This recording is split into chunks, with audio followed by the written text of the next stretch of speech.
Hello guys welcome back to new video. আজকের এই ভিডিওটার টপিক হচ্ছে এমবিএ এর জব স্কোপ সম্পর্কে। এমবিএ করার পর কীরকম জব স্কোপ আছে, এমবিএ এর কীরকম ডিমান্ড আছে এখনকার দিনে, কীরকম কম্পিটিশন আছে, প্লেসমেন্ট কীরকম আছে, ইন্টার্নশিপ, এক্সপিরিয়েন্স, স্কিল, স্যালারি, এই সমস্ত টপিক নিয়ে আমি আজকের ভিডিওটাতে তোমাদের সাথে আলোচনা করব।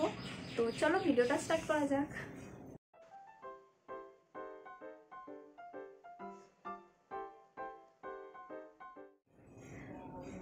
তো ফার্স্টে বলি এমবিএ এর ডিমান্ড সম্পর্কে। এখনও অবধি কিন্তু কলকাতাতে এমবিএ এর ডিমান্ড ভালোই আছে। এমবিএ এর ডিমান্ড ভবিষ্যতে কিন্তু সেরকম থাকবে না, আমি এখনও বলে দিই। এমবিএ আগে একরকম ডিমান্ড ছিল, তার ভীষণই ডিমান্ড ছিল, কিন্তু মাঝখানে ওয়েস্ট বেঙ্গলের অবস্থা এতটাই খারাপ হয়ে গেছে যে গভর্নমেন্ট কোনো জব নেই। তো সেক্ষেত্রে যতজন ছিল সবাই প্রাইভেটের দিকেই এগিয়ে যাচ্ছে।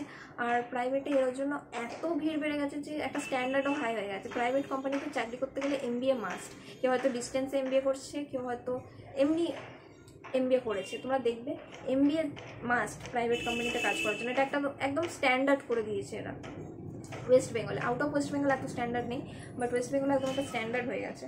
সো ডিমান্ড এখনও অবধি আছে এখনকার দিনে, বাট ভবিষ্যতে যদি এরকমই থাকে, সো সমস্ত স্টুডেন্টই যদি প্রাইভেটের দিকে এগিয়ে যায়, ডিমান্ড কিন্তু সেরকম আর থাকবে না।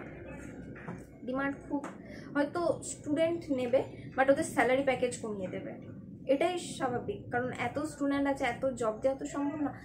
একজনকেই যদি 30,000 টাকা দেয়, তার থেকে দুটো স্টুডেন্ট নেবে 15,000 করে, এরকমও হতে পারে ভবিষ্যতে। বাট এখন ডিমান্ড আছে, এখন যদি তোমরা করো তো এখনও সেফ আছে। কম্পিটিশন এখন মিডিয়াম লেভেলে আছে, ভবিষ্যতে হাই হয়ে যাবে।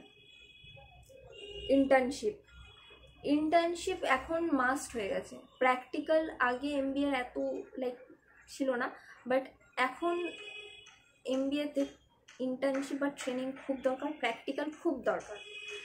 প্র্যাকটিক্যাল এমবিএতে আগাগোড়াই দরকার ছিল, বাট সেটা একদম আগে এরকম হতো না। 2 বছর টানা পড়াশোনা হতো, তারপরেই জবের জন্য চলে যেত, প্লেসমেন্ট স্টার্ট হয়ে যেত। বাট এখন ইন্টার্নশিপের এক্সপিরিয়েন্সটাও খুব ম্যাটার করে। যে যতগুলো ইন্টার্নশিপ করেছে তার তত বেশি প্রেফারেন্স, সে তত তাড়াতাড়ি জব পাবে। তো ইন্টার্নশিপ করে রাখা ভালো। আর যদি আমার কাছ থেকে সাজেশান চাও, আমি বলবো যারা গ্র্যাজুয়েশন করে নিয়েছো তারা যে কোনো কোম্পানিতে একটা ইন্টার্নশিপের জন্য আনপেড হলেও ঢুকে যাও, পরে তোমাদের ভালো, ওটা একটা অ্যাডভান্টেজ হয়ে থেকে যাবে।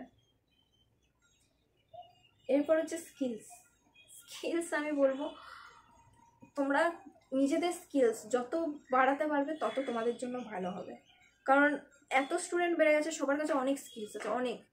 তো তোমরা নিজস্ব স্কিল যত বাড়াতে পারবে, যত এক্সট্রা কারিকুলাম, এক্সট্রা স্কিলস যত রাখতে পারবে, তত তোমাদের জন্য ভালো, তত তোমরা প্রেফারেন্স। এটা সফট স্কিলসও হতে পারে, হার্ড স্কিলসও হতে পারে, লাইক কম্পিউটার নলেজ আরও এসব, বা সফট স্কিল যেরকম কমিউনিকেশন, পিপিটি বানানো, প্রেজেন্টেশন দেওয়া, এই ধরনের স্কিলসও কিন্তু থাকতে পারে। ভলেন্টিয়ার ওয়ার্ক, যত তোমরা স্কিলস বাড়াতে পারবে তত ভালো।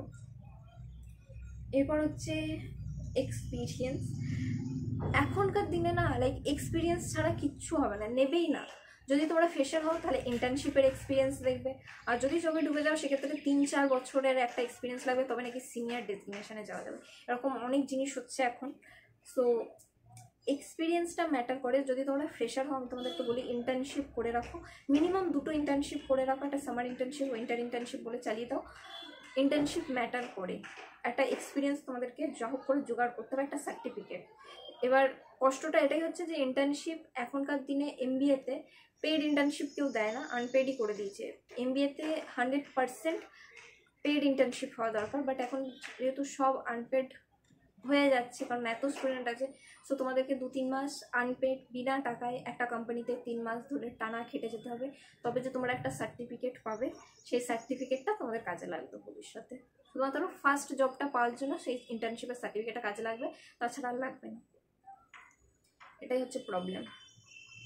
তো এটাই ছিল আজকের ভিডিওর টপিক। এখানে আমি তোমাদের সাথে কিছু জব স্কোপ নিয়ে কথা বললাম, যে কী কী আছে না আছে, এটা ভবিষ্যতে খুবই লাগবে তোমাদের যারা এমবিএ করবে। তো আজকের ভিডিওটা এইটুকুই। তোমরা যদি কোনো টপিক চাও যে আমি পরের ভিডিওতে সেটা নিয়ে আলোচনা করি, তো সেটা অবশ্যই তোমরা কমেন্টে জানাতে পারো। যদি কোনো কোয়েশ্চেন থাকে অবশ্যই কমেন্ট করতে পারো, আমি রিপ্লাই করে দেবো। তো টাটা গাইস, দেখা হচ্ছে পরের ভিডিওতে। টাটা।